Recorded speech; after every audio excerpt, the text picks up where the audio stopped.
আল্লাহ নবী সাল্লাল্লাহু আলাইহি সাল্লাম রজব এবং শাবান মাসকে স্পেশাল করেছেন। আল্লাহ নবী দোয়া করেছেন, আল্লাহুম্মা বারিক লানা ফি রজব ওয়া শাবান ওয়া বাল্লিগনা রমাদান। আল্লাহ তুমি আমার রজবে বরকত দাও, শাবানে বরকত দাও, আমাদেরকে আল্লাহ তুমি রমজানে পৌঁছায় দাও। এই দোয়াটা হচ্ছে এক নম্বর আমল, ছেলে নারী পুরুষ সকলের জন্য। নারীদের জন্য স্পেশাল যেটা আমি বলবো, প্রিয় বোনেরা আপনারা অনেক আমল করেন।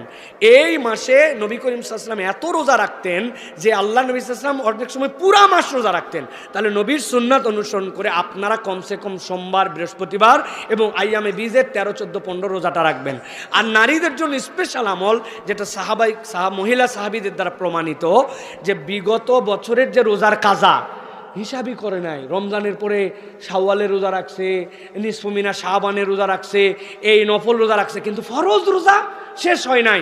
আজকে হিসাব করবেন আপনার ফরজ রোজা কতগুলা কাজা আছে, হিসাব করে শাবান মাসে এটা রেখে শেষ করে দিবেন।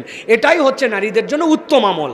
আর 2 নম্বর আমল, সংসারে স্বামী এবং তার যে আয় রোজগার রমজানে যেন সহজ হয় এই জন্য কিছু সামান রেডি করা।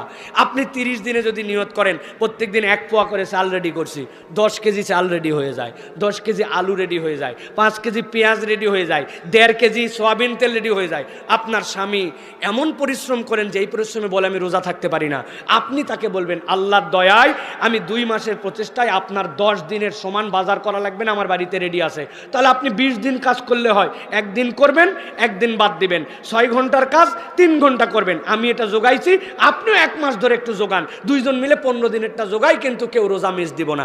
এটা উত্তম রমণীর একটা আমল, যে সে তার স্বামীকে, তার কামাই রোজগারের লোককে সুন্দর করে কৌশলে বুদ্ধি করে সেও যেন রোজা রাখতে পারে, এই পরিকল্পনাটা নেবে। সুবহানাল্লাহ বলেন।